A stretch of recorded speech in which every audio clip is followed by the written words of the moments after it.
Bonjour à tous, c'est Prof et Geek, on se retrouve pour une nouvelle vidéo et on va débriefer les achats comics et mangas du mois de janvier 2026.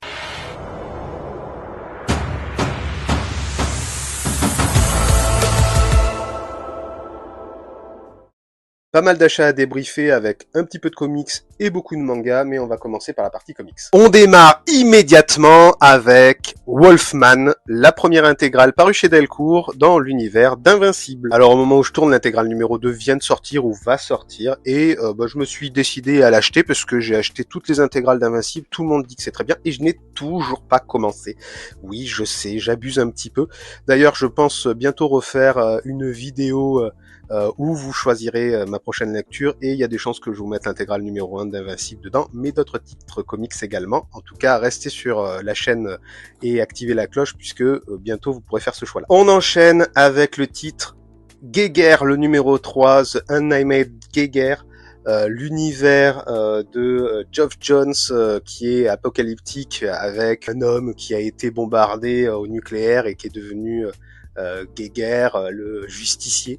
Il y avait eu déjà 2 tomes qui étaient sortis, et son univers se poursuit avec notamment Redcoat qui est dans cet univers, et Junkie Yard que l'on voit là sur la cover. C'est un univers vraiment que j'aime beaucoup. J'aimerais vraiment vous le présenter un peu plus et faire notamment peut-être un live avec des copains sur cet univers qu'on aime beaucoup. Restez sur la chaîne là aussi, ça va bientôt arriver, j'espère. Il faut déjà que je les contacte. On passe maintenant à du comic Star Wars. Comme vous l'avez pu le voir dans ma précédente vidéo, du comic Star Wars, j'en ai acheté pas mal, et je continue. Vraiment, là j'ai vraiment envie de lire du Star Wars, de me mettre dans du Star Wars. Je vous présente bientôt d'ailleurs les Guerres de Lucas, le tome 2. Mais là, cette fois-ci, on va parler du journal d'Obi-Wan Kenobi qui est paru chez Panini Comics. Donc une cover un peu simili-cuir qui a été faite avec des dorures. Je sais pas si vous pouvez voir pour l'écriture. Un tome qui est plutôt joli en termes de graphisme à l'intérieur. Je vais pas trop vous montrer ça, je vous les présenterai quand j'aurai lu le titre. Par contre, j'ai un peu feuilleté et j'ai été déçu de voir des planches que j'ai déjà lues sur une histoire de Yoda, la guerre secrète de Yoda, si je ne me trompe pas. Donc j'espère que c'est pas une grande partie de l'œuvre. Ça serait vraiment dommage d'avoir un peu ce doublon là. On verra ça à la lecture, mais je vous en parlerai bientôt. On continue chez Panini Comics, toujours avec du Star Wars, avec Jedi Knight, la nouvelle série qui vient de sortir chez Panini. Alors j'adore la cover où on voit plusieurs chevaliers Jedi qui sautent armes au poing pour se battre. On voit Windu, on voit le comte Dooku, puisque ça se passe un tout petit peu avant la guerre des clones, et je sais pas si l'épisode 1 est passé, je l'ai pas encore lu, mais voilà, c'est très bien qu'il y ait des titres sur les chevaliers Jedi. Ça va peut-être être l'occasion d'en découvrir d'autres qu'on n'a pas encore trop vu, ou très peu. Je pense à Kit Fisto qui a très peu d'histoire par exemple, qui est un maître plutôt cool, que j'aimerais avoir un peu plus de récits dessus. Donc on verra ça à la lecture et je vous en parlerai peut-être bientôt aussi. On termine les comics avec un format très particulier, toujours dans du Star Wars, avec Dark Maul, Black, White and Red, sur le site de l'épisode 1 Dark Maul. Voilà un titre avec du blanc, du noir et du rouge. Je pense que ça va lui scier à merveille. Si vous pouvez voir un petit peu, le format est beaucoup plus grand pour profiter des planches. Alors je l'ai pas encore feuilleté.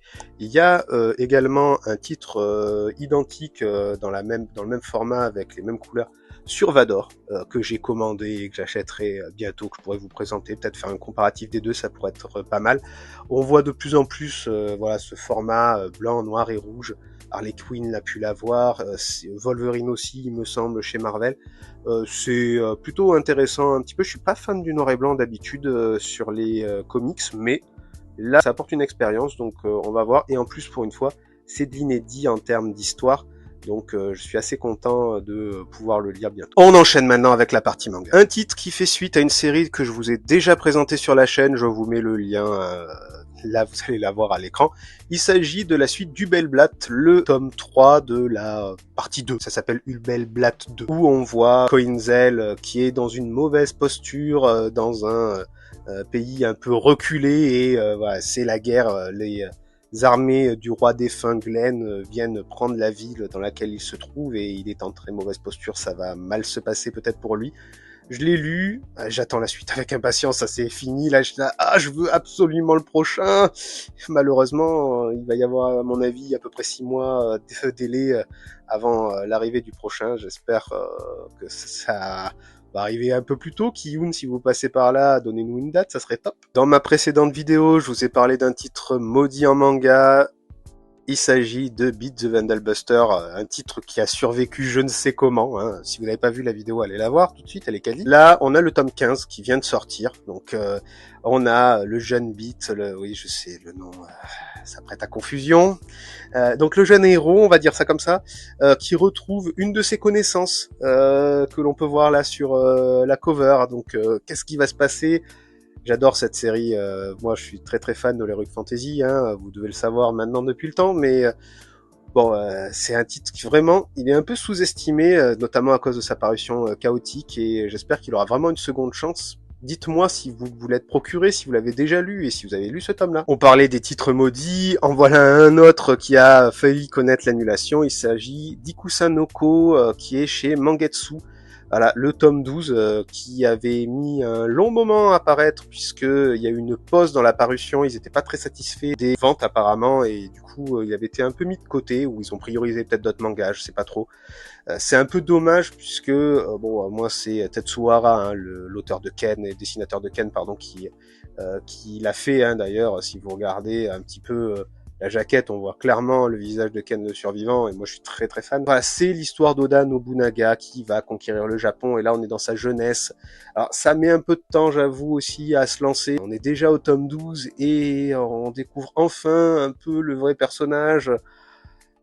L'auteur prend beaucoup de temps malheureusement et ça joue un peu sur la parution en français, donc ça me fait un peu peur. J'espère que la suite viendra. Mangetsu, si vous êtes là, donnez-nous des réponses. Je vous ai parlé de Star Wars en comics, passons au manga avec un équilibre fragile, la phase 3 de la Haute République. Alors j'avais lu la phase 1, j'avoue que le manga, c'était pas terrible, et j'ai pas lu les autres, hein, sur la phase 2, qui avait des jaquettes bleues, et là c'est le début de la phase 3 avec la jaquette noire, hein, qui colle aussi aux romans d'ailleurs, qui ont toutes des jaquettes identiques. Assez mitigé en termes de manga, je vous avoue ça, donc faudrait peut-être que je me penche un peu plus dans les romans pour pouvoir faire un comparatif avec les mangas. Pour l'instant je laisse un peu de côté, mais bon je les achète parce qu'au moins je les aurai et je pourrai les lire quand je veux. Une autre série que j'aime beaucoup en manga, vous le savez, c'est les Chevaliers du Zodiaque avec Darkwing, le tome 7 paru chez Kurokawa. Donc ce qu'on appelle un Nikesei, un monde parallèle où on a l'histoire des Chevaliers du Zodiaque dans un autre univers avec enfin de nouveaux chevaliers à la période moderne.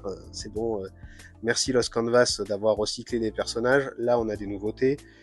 Donc celui-là au moins ça a le mérite que ça soit d'autres persos. Ça veut pas dire que c'est très quali non plus. Beaucoup décrit un peu le titre pour plein de raisons, en disant voilà, enfin moi je vous avoue que j'ai un peu de mal à retenir les personnages, surtout que il y en a pas mal, hein, côté Chevalier du Zodiaque, côté Hadès avec les spectres, il y a un troisième camp, c'est ça qui est pas mal au moins dans l'univers, c'est que c'est tripartite, ça change un petit peu de ce qu'on a pu voir dans le dernier arc de la série originelle et Lost Canvas qui était axé uniquement entre les deux camps, donc là je trouve que c'est bien qu'il y ait ça. Et voilà, ça se développe petit à petit, j'espère découvrir la suite rapidement et que on avance un peu dans cet univers parce que je pense vraiment que ça peut être vraiment pas mal. Il faut que ça aille peut-être un poil plus vite. Une autre série de mangas emblématique, Jojo, la partie 8, je crois, si je me trompe pas. Non, c'est la partie 9, avec Jojo Land et le tome 6. Je vous avoue que moi je n'ai lu que les 3 premières saisons, il faut vraiment que je m'y remette. Je vous ai dit qu'il y aurait une vidéo, choisissez mon prochain comics, il y en aura aussi une sur les mangas. Peut-être que la partie 4 de Jojo sera dedans. Voilà, ça sera à vous de voter en tout cas. Un univers de comics dans du manga, est-ce que ça va être bien ? Je sais pas, en tout cas, c'est Superman, Gourmet of Steel, le numéro 3.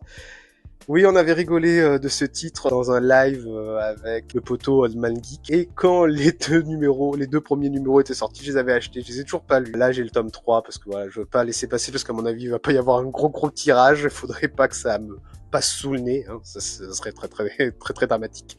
Donc voilà, peut-être à découvrir. Pareil, il y aura un titre comics dans l'univers manga que je vous présenterai, mais ça sera pas celui-là. Vous me direz si vous voterez pour lui. On continue là avec un gros achat puisque j'ai pu trouver des tomes en occasion. Il s'agit de GTO Lost Paradise, la suite de GTO, un manga culte que j'adore, qui est dans mon top 10, hein, je vous l'avais présenté notamment. Et il y avait des tomes qui me manquaient parce que j'avais acheté que les 2 premiers. Je vais poser ça, c'est plus facile, ça sera plus facile. Ils avaient fait un bundle avec les 2 premiers dernier, j'avais jamais suivi la parution, et là je me décide un peu à rattraper. J'aimerais vraiment clôturer certaines séries que j'ai achetées il y a longtemps pour pouvoir enfin les lire. Et en plus, GTO, c'est un univers qui est vraiment top. Bon, ça me fait beaucoup rire. Le personnage d'Onizuka, il est tellement mythique. Donc, on verra ce que ça va donner. J'en parlerai, mais j'ai des numéros, j'ai des trous là dans ce que j'ai trouvé. Il m'en manque 3 pour arriver. J'ai pas fini de tous les acheter.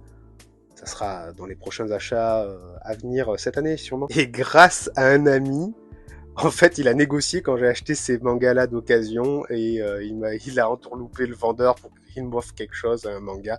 Et du coup, j'ai pris Kaiju numéro 8, le tome 1, alors qui est paru chez Kazé avant que ça soit Crunchyroll qui reprenne. Il paraît que c'est qualitatif les premiers tomes, donc je me suis dit tiens, on va tenter. On va voir ce que ça donne. Si ça me plaît pas, j'irai pas beaucoup plus loin. Il y avait eu des bons échos à sa sortie, donc je suis curieux. Les Kaiju, c'est pas forcément mon délire, mais on va peut-être tomber sur une pépite et on en parlera. Et c'était Prof et Geek, j'espère que cette vidéo vous a plu. Si c'est le cas, n'hésitez pas à vous abonner, à activer la cloche des notifications, à mettre des pouces, des commentaires, à partager, faites-moi découvrir auprès de vos amis, les enfants. En tout cas, dites-moi quel titre que j'ai acheté vous intéresse, s'il y en a qui sont vraiment bien, s'il y en a qui sont peut-être même très très nuls aussi, hein, dites-le moi, peut-être qu'on n'aura pas la même avis, ou peut-être que je vais vous dire, ah oui, en fait, peut-être vous aviez raison, et c'était vraiment à sacrifier. Bon, on verra ça. En tout cas, je vous réponds dans les commentaires, ça sera avec un grand plaisir. Je vous remercie tous ceux qui regardent, jouent le jeu et prennent du plaisir sur cette chaîne. On est déjà 1000, il faut aller maintenant vers les 2000. Allez, c'est parti, parlez de la chaîne auprès de vos amis, faites-moi découvrir, ça sera top. On se retrouve très bientôt pour une prochaine vidéo en tout cas. Ciao ciao.